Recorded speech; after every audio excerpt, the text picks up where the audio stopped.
life. Well, Monae is here, but first I want to speak to her mom, Diane, and her aunt, Rebecca. Her cousin, Brittany, is here, who wrote the letter. Brittany, thank you for being here. How serious is this in your view, Mom? Well, she's overdosed a couple times, so I think she's just gonna overdose, or I don't know. She's overdosed twice to the point that she stopped breathing, I mean, completely dead, Yes. correct? That's On two different occasions from and Yes. do you get the gravity Yes, I do. of what we're dealing with? Brittany, you obviously do, because you wrote the letter and said, help us save her life. Are you afraid for her? Yes, very afraid for her. What do you think is going to happen? I think we're going to lose her beautiful life. She's amazing and inspirational, and I just want to save her. We're going to try and do some things here today in her life. We're going to try to make this a changing day in your daughter's life. We truly are. And that means you're going to have to change some things you do. You're going to have to help. You're going to have to help. Everybody's going to have to get involved here. absolutely. You've pretty much spoiled her Yes, early on, right? She got what she wanted to have. always. In fact, I wrote it down. Quote, I have enabled her for sure. You have paid her rent. You have put her in 4 different rehabs. You've spent $50,000 in the past year on her. You've looked at selling your house so you could do more things to try to help her. All very, and I don't mean this sarcastically, very admirable that you care. But there comes a point where you've got to recognize that you're being naive. You told us, quote, I worry about Monae becoming mentally ill and a bag lady. I worry about her getting hepatitis and AIDS. I worry about you having to bury her. Yes. I want you to watch something that we put together here. Okay. For the past 6 months, Monae and her boyfriend Chris have been homeless. Been sleeping in cars, parks, anywhere they can find a place that's even semi-warm and dry, all while being addicted to heroin. Take a look. This is where we stay once in a while. We have the bathrooms that we use right here, so it's perfect. This is really, really weird. I mean, I'm used to like being on stage, getting my hair and makeup done before going on stage, being on tour. This isn't where I want my life to be. There's days where I get so depressed. We don't have any money and we can't get drugs. I'll be so depressed that I won't shower for like a week. Once you get hooked on, it's a different life. All you think about is getting high. All right, and this is where we get ready. This is our 5-star resort bathroom in here. Yeah, our, you know, go from $1 million dressing rooms to ta-da! That's pretty much how to do it. We try to joke around about it, you know? It's not funny, but that's the only thing that's going to keep us smiling. Yeah, you know, we gotta... Besides our drugs. I love you. I mean, we're on and we're homeless. We're talking to one of our dealers. He is going to get us a 20 sack of black. This is 60. It's a gram. Right now, I am basically gonna cook up the... I just took a hit. Yep. And you hold it as long as you can. That's it. Done. It'll take about 15 seconds now. Feels amazing. And nothing is better than this. Smoking, it takes longer, but you still feel the same feeling after a couple hits, and then you just feel really, really, really good. Mm-hmm.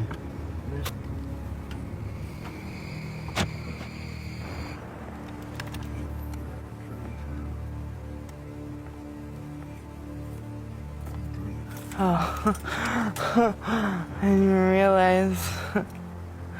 I totally just nodded out, babe. We only have a limited amount of money, so we'll probably just get dollar hamburgers, as normal. We basically just picked up again. This is a black tar, but it comes in powder form. This is basically a guy that works for the next... I'm itching right now because I just did a shot and you get really itchy. We get money by... Usually we'll just ask people if they have spare change. Or we pawn off all our stuff. Or we basically Or we steal. Or we steal, or we do scams, which I won't get into. When you shoot it up, I mean, it goes straight to your blood. It goes straight to your... I can't even speak, it's that bomb.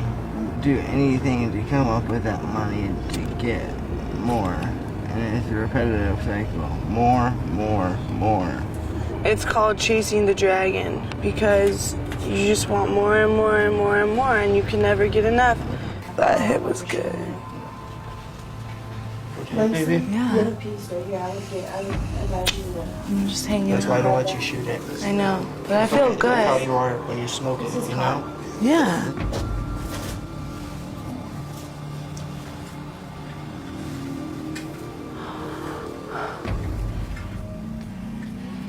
Baby, What? no more for you. For right now. So this is definitely the first time I've ever seen someone do, but I guess there's a first for everything. This is heartbreaking, and I really feel for her family. You could see them in the video watching this segment, crying to see her in this condition. And she talks about going from $1 million dressing rooms to washing up in a bathroom sink in a park. I'm really hoping that her family can get her some real help today. Maybe her boyfriend can make some changes as well, or they need to be separated. It's raw, it's real, it's her life. From started drug addict. What do you think, Mom? I don't know what to say. This isn't Monae that I know. I mean, look at the difference. She's a happy person, and she's smiling all the time and loves people. And Monae wasn't ever going to smoke. She was never going to smoke. She was never going to, but she never had a chance. Because you see, he tricked her. She said to me after Chris laced her, or oxy or whatever it's called, Monae told me, she says, Mom, I would have never done it. And he said to me at the house, I said, Chris, how could you do that? And he said, because I knew she'd like it. Just like that.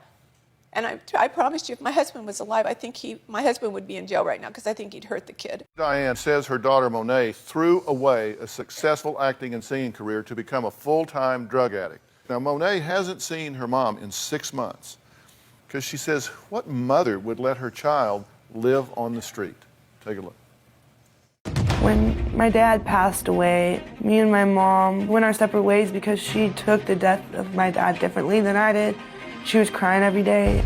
Maybe she was supposed to be there for me, and I was supposed to be the one crying.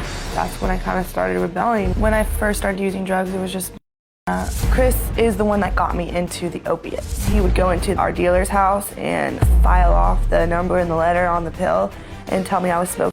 I found out that they were Roxycontin. It really hit me when I found out what they were, but I couldn't stop because I liked it so much. The use of the Roxycontin led to.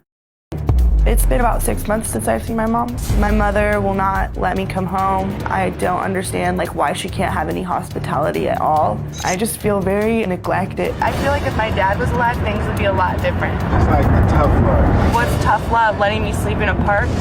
My mom brings a lot of drama. She doesn't even know Chris and she hates him. Chris is a really good guy. I love you. My mom just has to understand when you're on drugs, you change. She just never ever gave him a chance. I don't think that my drug use should keep my mom from seeing me. It doesn't keep Chris's mom from seeing him. Honestly, Chris's mom has been my second mom for these past 6 months. Well, let's have Monae join us. Hi. Nice to meet you. See. Hi. Hi.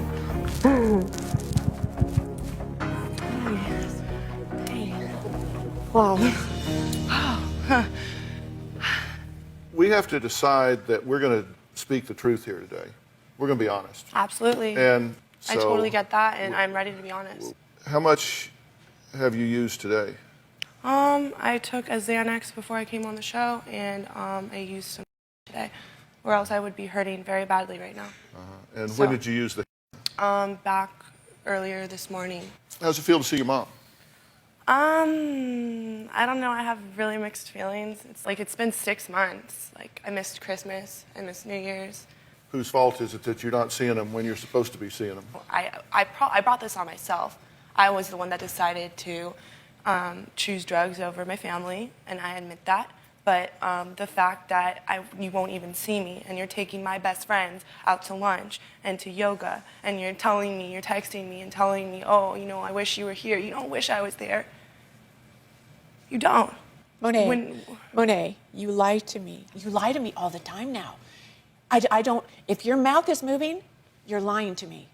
Do you recognize that you have alienated everybody in your family? Do you trust her? No. Why? She lies to me too. Do you take this seriously, being here today? Yes.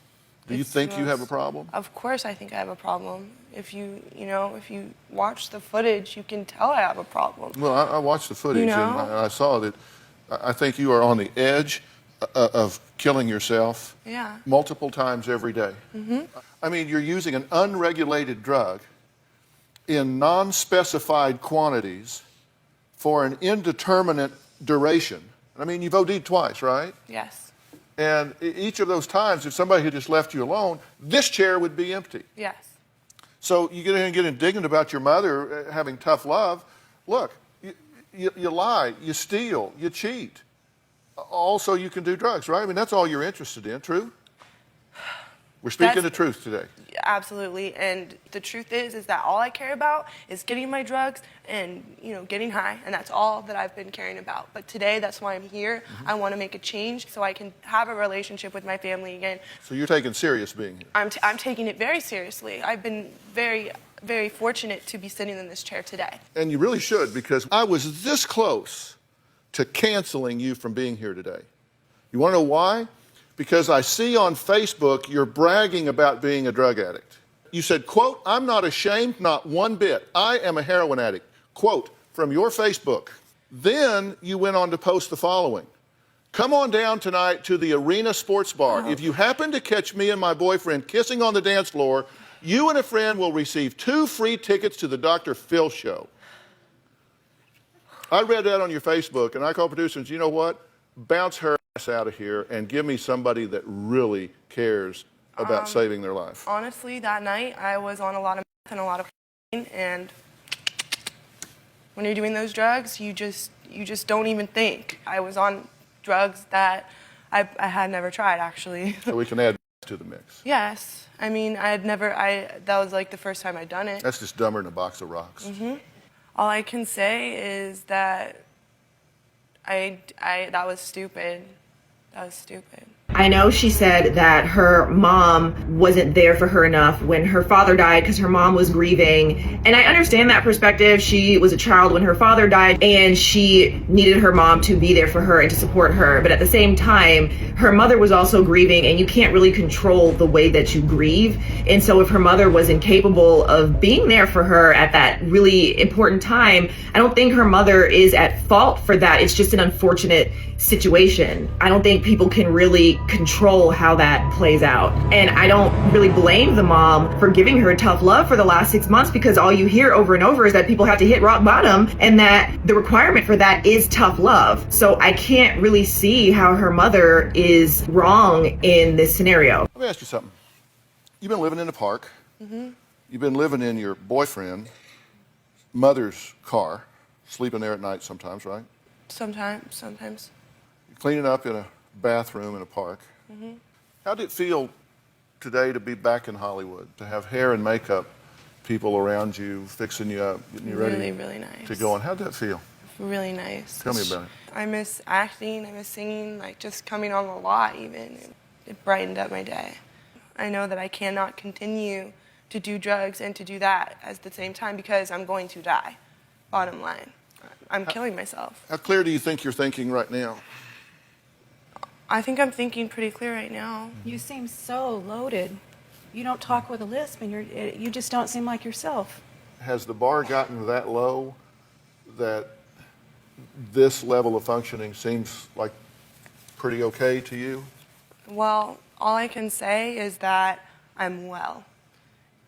That's all I can say. How are you well? I'm not well in the sense of like my brain is functioning the right way. Of course my brain's not functioning the right way. I've been frying my brain for the past couple years. I know that. So you're not well? I'm not well. No, I'm very sick, and that's why I'm here, so I can go somewhere and get better because I want help. You had 3 ER visits in 6 days in October. Why? The first 2 times were overdoses, and the third time was I was kicking so bad from a heroin kick that I checked myself into a hospital because I was having spasms and like kind of mini seizure type things. Could you not get drugs? Well, because we decided to stop and we went into a sober living at that period of time. So tell me about Chris. Chris. Yeah, tell me about your boyfriend. I mean, yeah, we're getting high together, and I can admit that we are killing ourselves together, but I do love him, and I appreciate. What do you love about him? I love his smile, I love his laugh, I love that he will take care of me, like in any situation that we're in. Did I hear you in the tape piece talk about the fact that he was giving you and that he laced it with... No, that was not the truth. It was the Go ahead. Roxy cotton pills. Right. And he would shave off the number and the letter, and I would smoke them, and he said they were pills. Did it upset you? Of course. He got you hooked on heroin by taking you through these Roxycontin pills. That's Well, the gateway, right? See, he did that for you. That was his gateway. gift to you. Yes, and then I realized what they were, and I could have stopped, but I didn't. It was my decision to keep on using. But he's got a nice smile. It's not about the smile. He's a good guy. Like, he used to play football, and he used to be like, you know, the high school football star. And it really bothers me that you two are just laughing like this. I'm sorry. I love you guys so much, but you don't know him. You haven't even got the chance to know him. I don't want to know Well, him. you're going to get the chance because he's here. How do you go from being a rising teenage star to becoming addicted to and just being homeless? Well, if you ask Monae's family, they clearly place a big part of that blame on her boyfriend, Chris. Take a look. Monae brought Chris home. In the back of my mind said, oh, no, you don't need that. From that point on, it was downhill. Monae has done well in rehab. The problem is when she gets out, Chris gets in contact with her, and everything changes.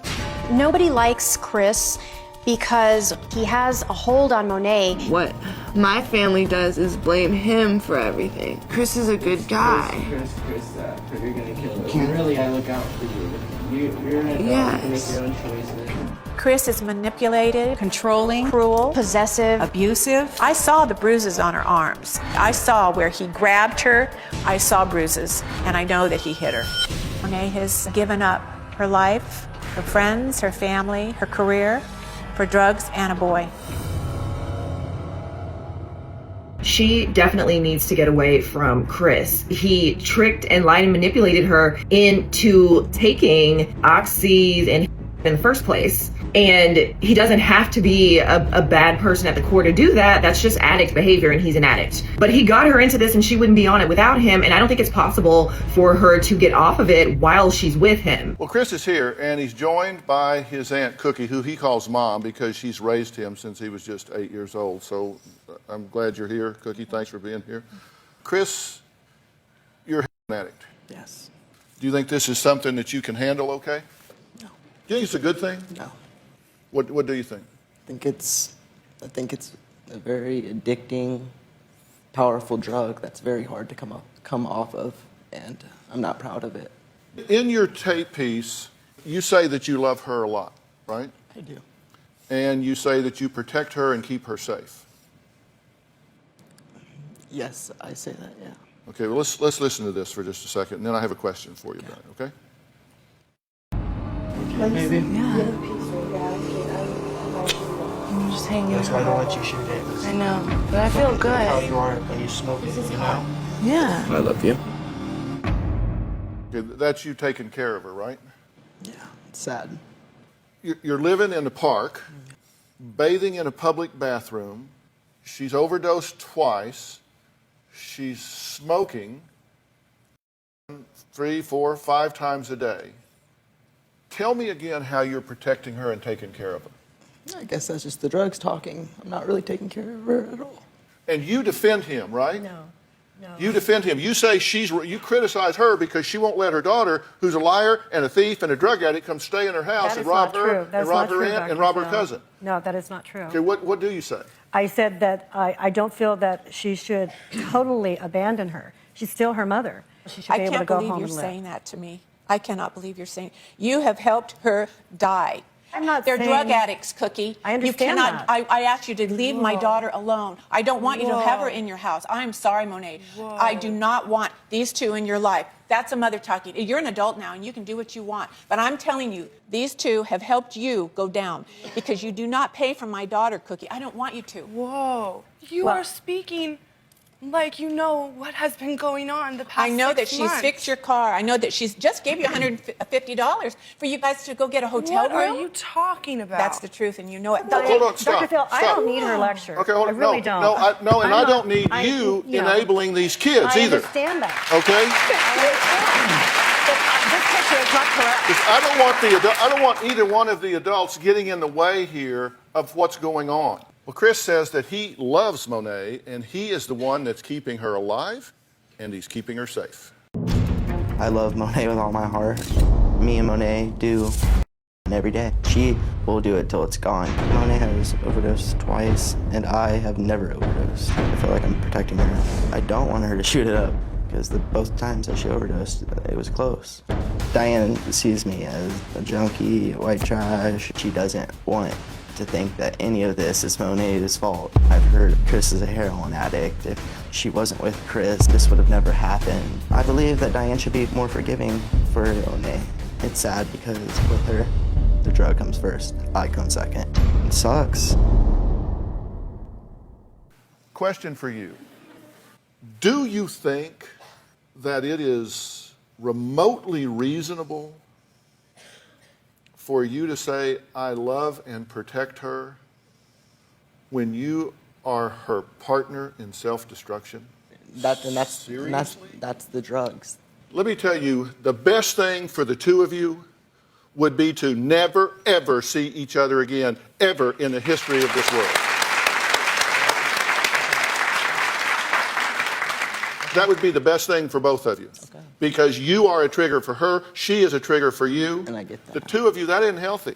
And I don't care whether you agree or anybody agrees. I'm telling you, that's not healthy. I don't think you're a bad guy. I really don't. I think you're a addict. Yeah. And I think that's big trouble for her, and it's big trouble for you. We're not playing games here, and I don't give a for your teenage rebellious number. Everybody gets beat up in life. I am sorry that you lost your dad. I truly am. I'm sorry that you lost him. I think of what my children would go through if that happened to me and what they would have to deal with. But do you think this is the legacy he wants to leave behind? No. Do you think this is what he wants to say, that he triggers all of this in you? No. What do you think he would want for you? For me to play my music and share my music with the world and just do my craft, what I love doing. Were you talented or were you just lucky? I believe I'm talented. Well, it seems that you were. I got somebody here that thinks so too. Romeo, come on up, would you?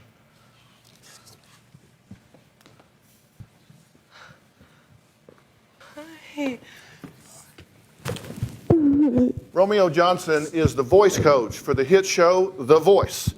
He worked very closely with Monae before she became a homeless addict. Romeo, take my seat if you would.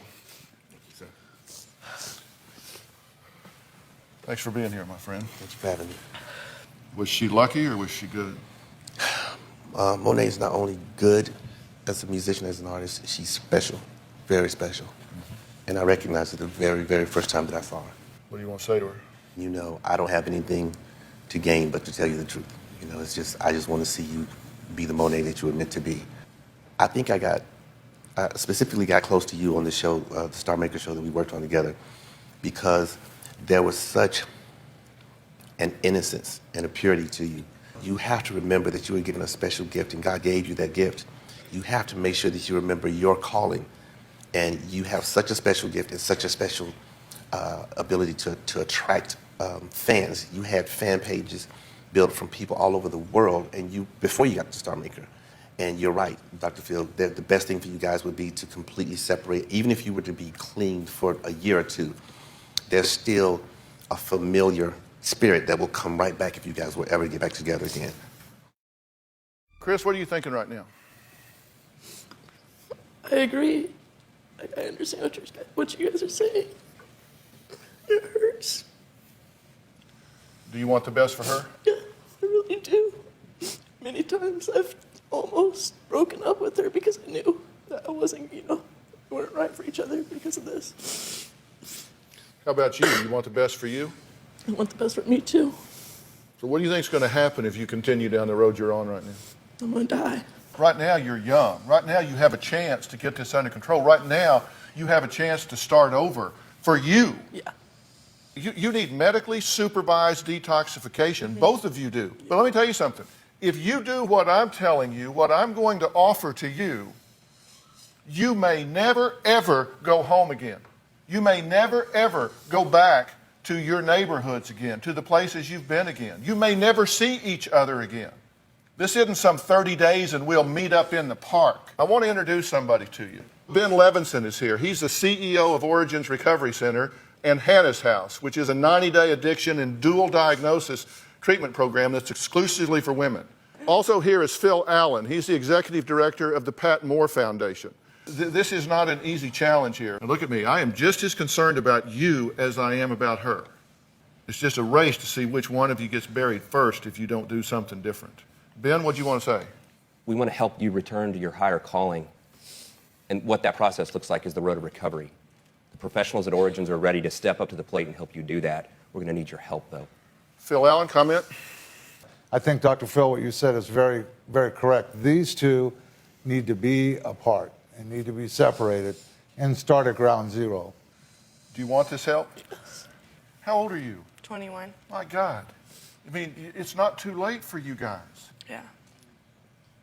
It's not too late. So in this episode, we have Monae, who was once a teenage television and pop star. She was on TV, she was going on tour, selling out shows, and now she's homeless and addicted to drugs. Her family is here to give her kind of an intervention, and her boyfriend Chris is also here, and he's the one who got her hooked. I was saying earlier in the episode that I really don't blame her mom for cutting her off and going very low contact with her, because addicts often need to hit rock bottom first before they're ready to make a change. Monae is here on the Dr. Phil show. She might be ready to make a change. I don't know for sure, but she may not even be at this point in her readiness without her mother cutting her off. And then we have Chris's aunt who's here, who raised him. So she's essentially his mother, and she's chastising Monae's mom for not seeing her over the past 6 months. And Monae's mom was like, listen, lady, I'm not going to tolerate this. Maybe Chris's mom disagrees with this method, but at the end of the day, it's Monae who is here being featured on the Dr. Phil show. Chris is only here because he's with her. It's not like he came on this show for himself, so clearly he hadn't hit rock bottom either. It does seem like Monae might be ready to accept real treatment. She's already OD'd twice, and I absolutely believe that if they don't get off of this stuff, then they'll both likely wind up dead. But what did you guys think of this episode? Do you think that her losing her father is really the catalyst for her getting hooked onto this stuff? Do you think that her mom should have been